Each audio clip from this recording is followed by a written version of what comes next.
খালি কয় যে আমার বাবা একটা বিয়ে করছে, তো ওই যে বলেছে আমার বাবা একটা বিয়ে করছে, মা একটা বিয়ে করছে, ওই কথা বারবার দিনের মধ্যে 14 বার বলে। 3 বেলা খাইতে গেলে 3 বেলা বলে মা বিয়ে করছে, তো বাপ বিয়ে, তুই এত সাজুগুজু করছিস, তুই থাকিস কে, চলিস কে তুই। রেমির জন্য কাঁদছে তার ছোট্ট মেয়ে।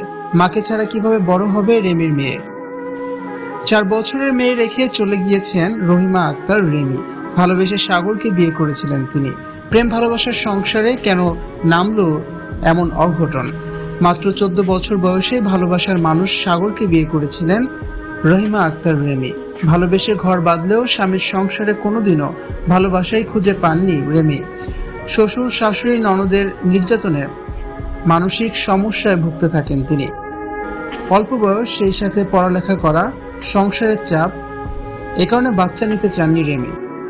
তবে শ্বশুর শাশুড়ির কথা মতে জোর করে সন্তান নিতে হয়েছিল রেমিকে। তার কোলজুড়ে এসেছিল এক ফুটফুটে কন্যা সন্তান। রেমি তার সংসার জীবনের শুরু থেকে প্রতিদিনই শুনতেন তার বাবা ভালো না, তার মা ভালো না। রেমির বয়স যখন মাত্র 4 বছর, তখনই তার বাবা মায়ের ডিভোর্স হয়ে যায়। তার বাবা দ্বিতীয় বিয়ে করেন আর তার মাও দ্বিতীয় বিয়ে করেন।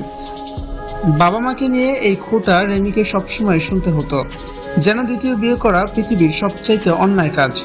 শ্বশুরবাড়ির মানসিক ও শারীরিক নির্যাতনে কখনো কখনো সিদ্ধান্ত নিয়েছিলেন সাগরকে ডিভোর্স দিবেন, কিন্তু ডিভোর্স দিলে তার মেয়েকে সবাই তার মতোই অপমান করবে, লাঞ্ছনায় বড় হবে তার মেয়ে। এই কথা ভেবে মুখ বুজে সব কষ্ট সহ্য করতেন তিনি। স্বামীর নতুন চাকরি হয়েছে, তাই তার গুরুত্ব যেন আরো অনেক বেশি কমে গেছে। ছোট্ট মেয়েকে রেখে বুকে পাথর চাপা দিয়ে ভালোবাসার শেষ পরিণতি ঘটালেন নিজের জীবন বিসর্জন দিয়ে। রহিমা আক্তার রেমির এমন করুণ ঘটনায় সারা দেশে তোলপাড় সৃষ্টি হয়েছে। ভিউয়ার্স, এই বিষয়টি